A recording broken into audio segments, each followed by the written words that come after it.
Ne te fie pas à tes yeux. Tout ce qu'ils te montrent, ce sont des limites, les tiennes.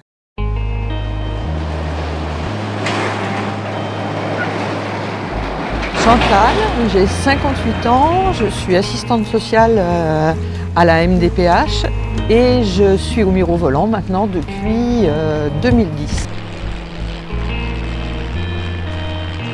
Et au sein de cette association, je suis secrétaire adjointe. Je m'appelle Patrice Radiguet, je suis professionnellement, je suis formateur en accessibilité et je suis le fondateur, initiateur et président de l'association Les Mirovolants depuis sa création, c'est-à-dire 1999. L'aviation, l'aéronautique, c'est quelque chose qui fait rêver toujours. Des femmes pilotes, il y a des femmes extraordinaires qui ont fait bouger le monde aéronautique.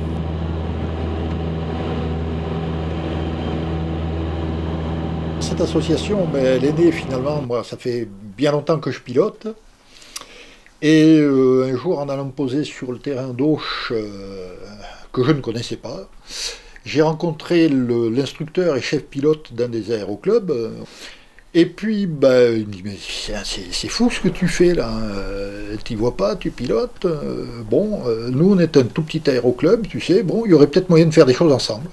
Et on a fondé l'association des Mirovolants, qui depuis n'a cessé de croître et d'embellir.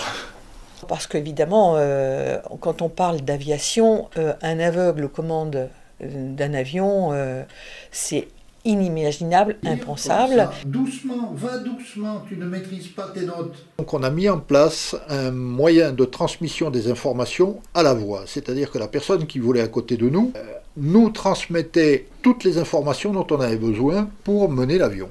Et un jour, il y a eu une belle histoire. Quelqu'un m'a téléphoné en me disant, on a un groupe d'ingénieurs de l'entreprise Thales et il nous faut réaliser quelque chose d'innovant. De façon électronique et informatique, on a reproduit un petit peu la même chose, c'est-à-dire que ce dispositif nous transmet directement dans notre casque de pilote les informations. Plus on monte, plus les notes deviennent aiguës, plus on descend, plus elles deviennent graves. Deuxième façon, avec une synthèse vocale, on a un petit pavé numérique d'ordinateur qui est sur notre genou. Cet appareil, ce dispositif, nous permet de disposer de toutes les informations de vol et de navigation de façon autonome. Il y a deux choses. La première, ça va être la note que tu entends. Ce concours, en fin de compte, c'est permis de mettre en avant une première mondiale. Notre collègue Tatiana Lugic a mené depuis 20 mois, en compagnie de Patrice Radiguet, c'est de mettre en avant le projet du brevet théorique de pilote.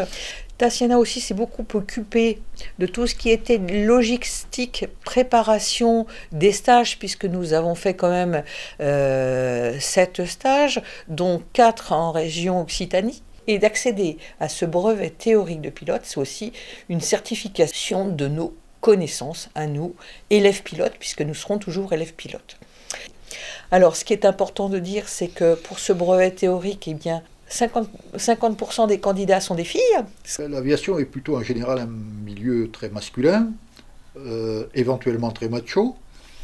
Et le fait d'avoir un nombre de filles qui tourne autour des 30%, chez nous, on va dire, met de l'huile dans les rouages.